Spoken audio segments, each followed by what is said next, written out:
Well, after much delay, I gave the engine bay of the '08 Crown Vic a little sprucing up. Nothing too fancy, just a little bit of degreaser and mild dressing. So I got a little bit of it tidied up here, a lot better. There's a lot of crap and flotsam shoved in behind there. Way down yonder, the oil filter's down there, and it was just coated in salt. So I guess it's a problematic spot for it, and same with the brake lines here. It was just full of crap.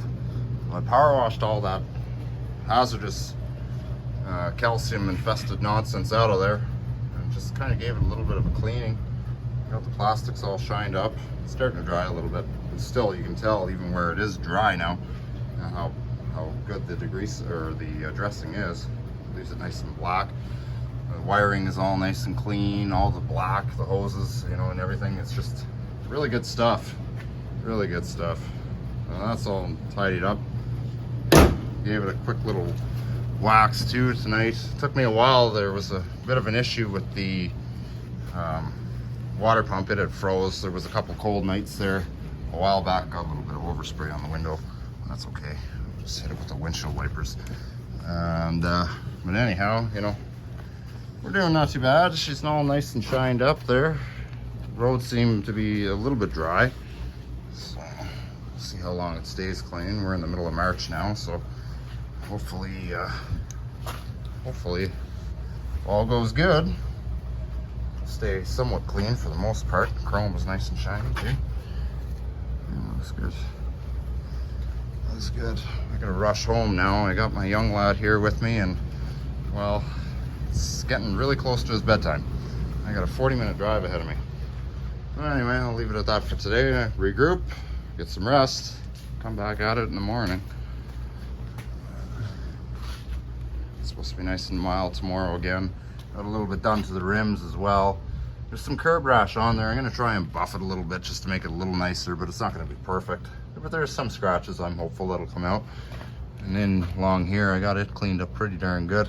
Probably give that a good buffing. There might be a little bit of a shine to it, you know. But need new center caps. I got those from Ford, brand new. I mean, they still make those. You know, they're pretty well a generic part when it comes to Ford vehicles. So I'm sure I'll be able to find a set of those, no problem. Yeah, looking pretty good. Looking really good. Hopefully it'll stay somewhat clean anyway for the duration. Until next weekend, I guess. Well, springtime finally rolled around here. Except for today. She's a real chilly 8 below day here at the house. I figured I'd give an update on the 2008 Crown Victoria.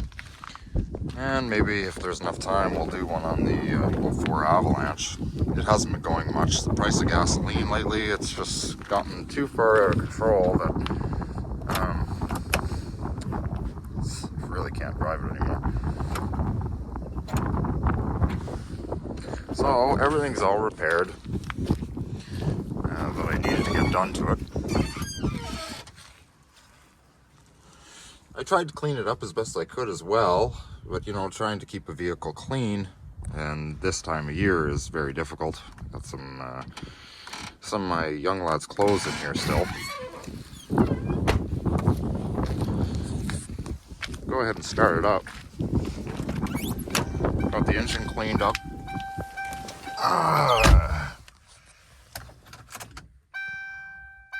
Somewhat of a cold start.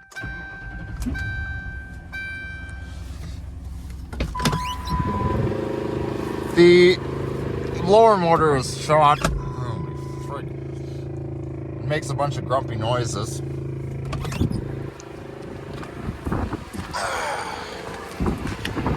It's freaking windy out here today.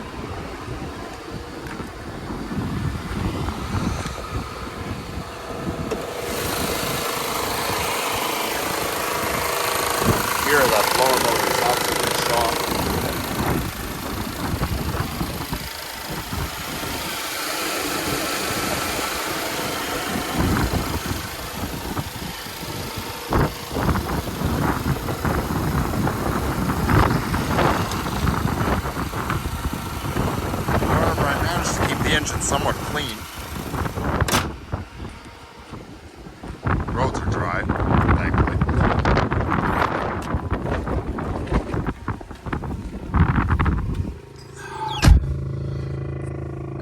shut that off. Yeah, look at that, -9 out right now. I'm gonna totally shut that off. That's really annoying. So I got the leather seats all tidied up, as best I could. Some of the dye started to lift out when I really did a deep, thorough cleanse. We can see here, for example, it's starting to lift. The car has 131,000 on it, I think. I got a car seat in here too. That doesn't help either because the plastic rubbing against the leather, taking corners with the young lad in the seat, it's hard on the leather. So in any event, it is what it is. But so yeah, no, I've been driving it.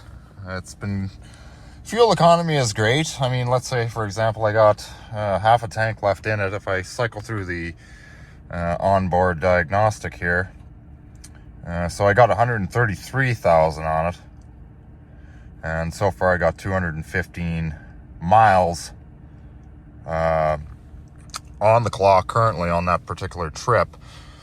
There is a lot of idle time. Like I say, I'm idling it right now. The engine is cold, so it's idling at about 1100 RPM.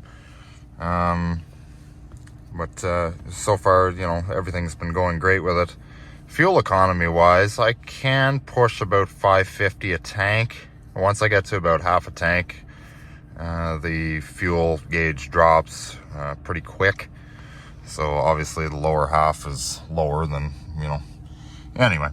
So everything else, power windows, door locks, all that works. I did have to do some repairs to the trunk latch earlier on. So I got all that fixed up.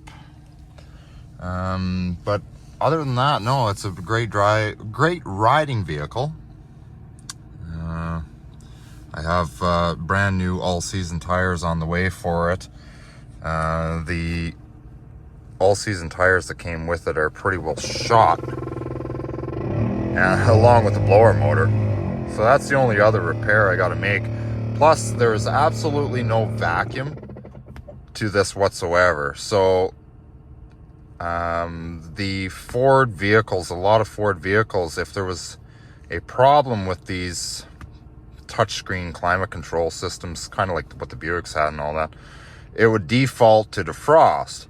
So if I was to turn this on, I can set it to vent or floor. Nothing changes.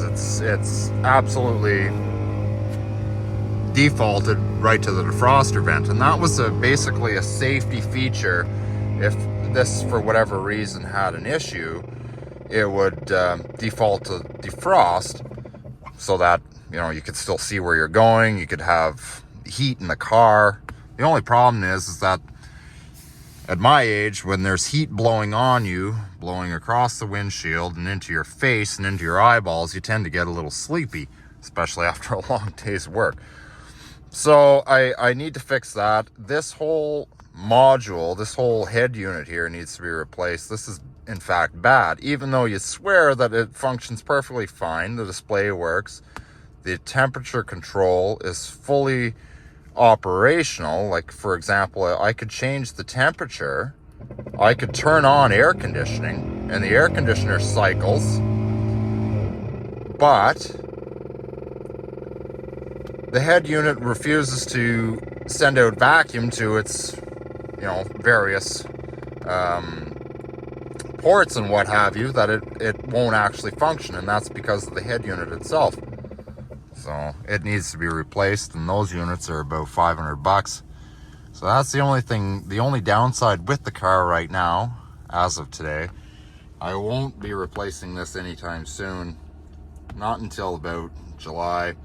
The problem is with having the hot summer heat and the air conditioner on, and if it's defaulting to defrost, typically what'll happen is that the inside windshield will start to condensate, and there'll be water droplets and it'll start to fog up. But like I say, at this time of year, well, we're almost into April now, and we still need heat at -9. So like I say, it'll have to wait for now. So it's a shame because everything else works in the car except that blower motor. There's a brand new one at my shop, but of course I haven't changed it yet. Anyhow, that's really obnoxious. So I also have a scheduled appointment for some body work to be done to this. I did some little touch-ups here and there and everywhere, but I mean, the paint doesn't match and it needs to be addressed. So that'll be later on in the month. But so far the car's been doing well, and we'll just take it by day, and hopefully everything continues to go well with it.